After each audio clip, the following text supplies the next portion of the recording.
ஜீராசி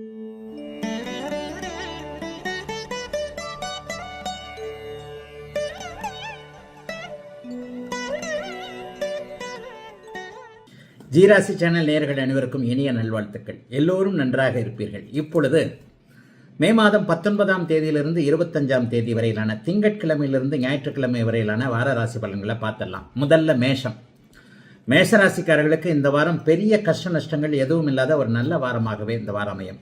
இந்த வாரத்தில் தான் மிக முக்கியமான இந்த ராகுகேது பயிற்சி உங்களுக்கு நடக்குது. இந்த ராகுகேது பயிற்சி 11ஆம் இடத்துல வரக்கூடிய ஒரு தன்மை நல்ல விதமாகவே அமைந்திருக்கிறது. ராசிநாதன் பலவீனமாக இருந்தாலும் கூட மற்ற கிரகங்கள் சூரியன் 2ல் இருக்கிறதும் 12ஆம் இடத்தில் விரயச்சனியாக இருக்கக்கூடிய சனியோடு சுக்கிரன் சேர்ந்திருப்பதும் ஒரு நிலையில நல்ல அமைப்பு. அதனால பெரிய விஷயங்கள் எதுவும் இருக்காது. ஆனால் செலவுகள் இருக்கும். செலவுகளுக்கு ஏற்ற வருமானங்கள் கண்டிப்பாக உண்டு. தந்தை வழி நன்மைகள் இருக்கக்கூடிய அமைப்புல 3ஆம் இடத்தில் இருக்கக்கூடிய குரு பகவான் ஒரு நிலையில நல்ல விதமான அமைப்புகளை தர்றார். சந்திரனுடைய இயக்கங்கள் அப்படின்னு பார்த்தீங்கன்னாலே 10, 11, 12 ஆகிய இடங்கள்லையும் ராசியிலையும் சந்திரன் இருப்பது இந்த வாரத்தில் தொழில் முன்னேற்றங்கள் கண்டிப்பாக இருக்கும் அப்படிங்கிறத காட்டுது. வேலையில் ஏதேனும் ஒரு நிலையில் மாற்றங்கள் இருக்கலாம். வாரத்தின் நடுப்பகுதின்னு சொல்லப்படக்கூடிய செவ்வாய்க்கிழமை புதன்கிழமை 11ஆம் இடத்துல சந்திரன் இருப்பது மிகப்பெரிய யோகம். அண்ணன் அக்கால் போன்ற உறவுகள் ஓரளவுக்கு நன்றாகவே இருக்கும். மிக முக்கியமாக அந்நிய இன மத மொழி பேசக்கூடிய வேற்று மதத்தை சார்ந்தவர்களின் மூலமான யோகங்கள் இப்போது அந்த புதன்கிழமை வியாழக்கிழமை செவ்வாய்க்கிழமை ஆகிய 3 நாட்களும் இருக்கக்கூடிய அமைப்புகள் உண்டு. ஆக மேஷராசிக்காரர்களுக்கு ராசிநாதன் நீச்சத்தை அடைந்திருந்தாலும் கூட பாக்கிய அமைப்புகள் 5ஆம் இட அமைப்புகள் வலுவாக இருக்கின்ற காரணத்தினாலும் விரயச்சனியாத்தான் இருக்கிறாரு. அந்த சனியும் சுபத்துவமாக இருக்கின்ற காரணத்தினாலும் பெரிய சோகங்கள் எதுவும் இருக்காது. சிலருக்கு பெண்களால விரயங்கள் இருக்கும். பெண்வழி உறவுகள் மகளால, அம்மாவால, அக்கானால, தங்கச்சினால, மனைவினால அவர்களுக்கு விருப்பப்பட்ட ஒன்றை வாங்கி கொடுக்க வேண்டிய தேவைகள் இருக்கக்கூடிய அமைப்பும் இந்த வாரத்தில் உண்டு. சந்திராஷ்டமம் இந்த வாரத்தில் கிடையாது. ஆகவே பொதுவாக நல்ல பலன்களை செய்யக்கூடிய நல்ல அமைப்பில் தான் இருக்கிறது. மேஷராசிக்காரர்கள் எல்லோருக்கும் இந்த வாரம். ரிஷபராசிக்காரர்களுக்கு இப்போது 9, 10 குடையவர்களோடு ராசிநாதன் இணைந்திருக்கக்கூடிய அருமையான நல்ல வாரம். குரு பயிற்சி 2ஆம் இடத்துல வந்துருச்சு. 10ஆம் இடத்துல ராகு கீழே இறங்கி போறாரு. அதே நேரத்தில் 4, 10ஆம் இடங்கள்ல ராகு கேதுக்கள் இருப்பது சிறப்பு இல்லை என்றாலும் கூட மற்ற கிரகங்களின் தயவினால அட்டகாசமான ஒரு வாரமாக ரிஷபராசிக்காரர்களுக்கு இந்த வாரம் இருக்கும். ஒரு 2-2.5 வருஷத்திற்கு கோச்சார ரீதியாக பெரிய கஷ்ட நஷ்டங்கள் இப்போது ரிஷபராசிக்காரர்களுக்கு இல்லை. இந்த வாரம் அமைப்புல பாத்தீங்கன்னா 9, 10, 11ஆம் இடங்கள்ல இப்போது ரிஷபராசிக்காரர்களுக்கு சந்திரனுடைய இயக்கம் இருக்கிறது. 12ஆம் இடத்திலிருந்து அப்படியே விலகுவார். 9, 10, 11, 12ன்னு கூட சொல்லிக்கலாம். அப்போ 9ஆம் இடமும் 10ஆம் இடமும் 11ஆம் இடமும் சந்திரன் வலுவான அமைப்பில் தேய்பிரையாக இருந்தாலும் வலுவான அமைப்பில் இருப்பதால் தந்தையோடு கொண்டிருந்த ஒரு கருத்து வேற்றுமை, வீட்டில் கொஞ்சம் கேசு கோர்ட்டு போன்றவைகளுக்கு அலைந்து கொண்டிருப்பவர்களுக்கு அதிலிருந்து கொஞ்சம் தீர்வுகள், கொஞ்சம் அங்காளி பங்காளி சண்டைன்னு சொல்லுவாங்க இல்லையா, அந்த சண்டை அமைப்புகள் இருந்தவர்களுக்கு அதனால ஏற்படக்கூடிய ஒரு சமாதானங்கள், சுமூகமான தீர்வு, உனக்கு கொஞ்சம் விட்டு கொடுக்குறேன், நான் கொஞ்சம் ஒருபடி இறங்குறேன், நீ கொஞ்சம் 2 படி இறங்கு என்கின்ற மாதிரியான ஒரு நிரம்ப உறுத்தி கொண்டிருக்கின்ற விஷயங்கள்ல விட்டு கொடுக்கக்கூடிய தன்மைகள் இருக்கக்கூடிய சிறப்பு வாரமாக இந்த வாரம் அமைஞ்சிருக்குதுங்க.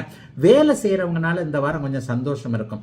ஒரு வியாபார பெருமக்கள், விவசாய பெருமக்கள் அல்லது கூட வேலை செய்யறவங்க, உங்களுக்கு வேலை செய்யக்கூடிய சம்பளம் வாங்குற ஆட்கள் இருக்கிறாங்க இல்லையா, அவங்க நீங்க நினைச்சதை அப்படியே நடத்தி காட்டக்கூடிய அமைப்பு, அதன் மூலமாக வருமானம் வரக்கூடிய அமைப்புன்னு வேலைக்காரர்களின் மூலமாகவும் இந்த வாரத்தில் கண்டிப்பாக ரிஷபராசிக்காரர்களுக்கு சந்தோஷம் இருக்கும். ஒரு நிறைவான வாரமா இந்த வாரத்தை கண்டிப்பா சொல்லலாம். திருமணம் சார்ந்த விஷயங்கள் கை கொடுக்கும். இளைய பருவத்தினருக்கு இந்த வாரத்திலேயே யார் மனைவி என்பது அடையாளம் காட்டப்படக்கூடிய அமைப்பு, ஒரு நிச்சயார்த்தம், திருமணம் போன்றவைகள் இந்த வருஷத்திலே நடக்கிறதுக்கான ஒரு ஆரம்ப அடிப்படை கட்டமைப்புகள் இருக்கக்கூடிய அமைப்பு என அவரவருடைய வயதிற்கு தகுந்தாற் போல நல்லவைகள் மட்டுமே அடையாளம் காட்டப்படக்கூடிய யோக வாரமாக அமைந்திருக்கிறது. ரிஷபராசியில பெரும்பாலானவர்களுக்கு இந்த நல்ல வாரம். மிதன ராசிக்காரர்களுக்கு வாரத்தின் ஆரம்பமே சந்திராசிரமமாக அமையுது. அதாவது ஞாயிற்றுக்கிழமையே சந்திராசிரமம் ஆரம்பிச்சிருது. ஞாயிற்றுக்கிழமை அதிகாலை, ஞாயிற்றுக்கிழமை முழுக்கவே உங்களுக்கு சந்திராசிரமம். அதாவது 18ஆம் தேதி, மே மாதம் 18ஆம் தேதி ஞாயிற்றுக்கிழமை அதிகாலை நள்ளிரவு 12 மணி 4 நிமிஷத்துல இருந்து செவ்வாய்க்கிழமை காலையில் 7:35 வரைக்கும் உங்களுக்கு சந்திராஷ்டமம். ஆக ஞாயிற்றுக்கிழமை, திங்கட்கிழமை, ஞாயிற்றுக்கிழமை 18ஆம் தேதி, வார கடைசி நாள் இல்லை, திங்கக்கிழமைக்கு முந்தின ஞாயிற்றுக்கிழமை. அப்போ இந்த வாரம் திங்கக்கிழமை ஆரம்பிக்கும் போதே சந்திராஷ்டமமாக தான் ஆரம்பிக்குது. திங்கக்கிழமை முழுக்க சந்திராஷ்டமம். ஆனாலும் ராசியில் சுப கிரகமான குரு உட்கார்ந்துட்டதுனால பெரிய சோகங்கள் எதுவும் இருக்காது. மிதனராசிக்கு நல்ல காலம் ஆரம்பித்து விட்டது. சில பல தடைகள் முதல் நாளில் திங்கட்கிழமை மட்டும் இருக்கும். ஞாயிற்றுக்கிழமையும் எந்த வேலையும் செய்ய முடியாது, திங்கட்கிழமை எந்த வேலையும் செய்ய முடியாது. அதற்கடுத்து செவ்வாய்க்கிழமையில சந்திராஷ்டமம் காலையில் 7:35 வெளியே போயிடுது. அப்போ அதற்கடுத்து வரக்கூடிய செவ்வாய், புதன், வியாழன், வெள்ளி, சனி, ஞாயிறு எல்லாமே நல்ல அற்புதமான அமைப்புல இருக்குது.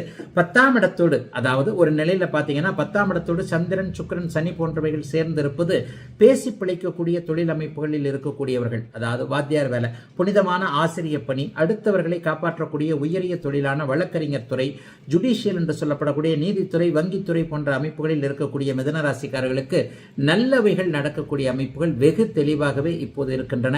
பெரிய அமைப்புகள்லாம் எதிர்க்காது. இந்த சந்திராசிரமம் வாரத்தோட முதல் நாள் திங்கட்கிழமை மட்டும்தான் இருக்கு. அதை மட்டும் கொஞ்சம் சமாளிச்சுட்டு அந்த ஒரு நாளில் மட்டும் கொஞ்சம் மனசு கொஞ்சம் குழப்பமாக இருக்கும். அன்னைக்கு மட்டும் வாழ்க்கையை பாதிக்கின்ற எந்த முடிவையும் எடுக்க வேண்டாம். வேலைகளை எதுக்கும் ஒரு இன்டர்வியூக்கு போறதுன்னா சில விஷயங்களை செஞ்சுதான் ஆகணும். ஆனாலும் ஒரு நிலையில ஒரு மாதிரியான வாரத்தின் முதல் நாள் மட்டும் சந்திராஷ்டமம் என்பதால் இந்த வாரத்தின் பிற்பகுதி நாட்கள் எல்லாவற்றிலுமே நீங்கள் நினைத்தாற் போலவே மிதுன ராசிக்காரர்களுக்கு சகலமும் நல்ல விதமாக கை கொடுக்கக்கூடிய அமைப்பு, முயற்சிகள் பலிக்கக்கூடிய நல்ல யோகமான வாரமாக அமைஞ்சிருக்குதுங்க. அத்தனை மிதுன ராசிக்காரர்களுக்கும் வயதிற்கேற்றாற் போல இந்த வாரம். கடகம், கடகராசிக்காரர்களுக்கு வாரத்தின் நடுப்பகுதியில் செவ்வாய்க்கிழமையிலிருந்து உங்களுக்கு சந்திராஷ்டமம் ஆரம்பிக்குது. திங்கட்கிழமை சந்திராஷ்டமம் கிடையாது.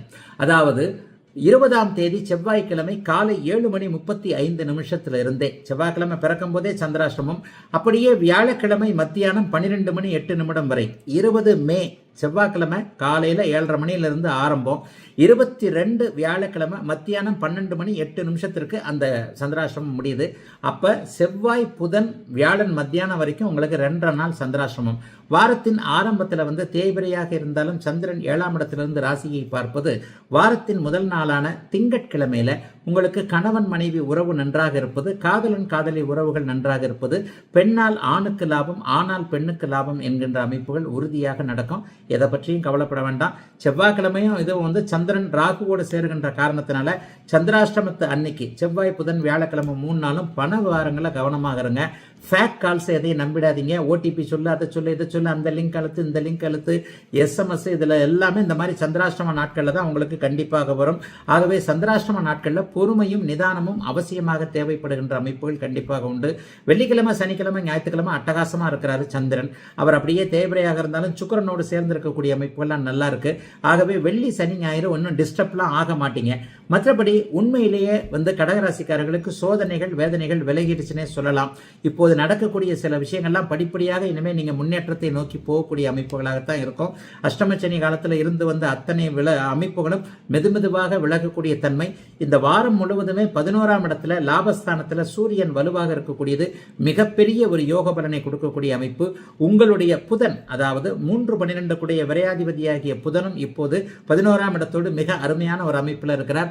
ஆகவே கணிதம் சார்ந்த துறைகளில் இருக்கக்கூடியவர்கள், வெளிநாடுகளில் கம்ப்யூட்டர் சம்பந்தப்பட்ட துறைகளில் இருக்கக்கூடியவர்கள் எல்லாருக்குமே மிகப்பெரிய யோக பலன்கள் நடக்கக்கூடிய, நிம்மதியை தரக்கூடிய நல்ல வாரமாக அமைந்திருக்கிறது. கடகராசிக்காரர்கள் எல்லோருக்கும் இந்த வாரம்.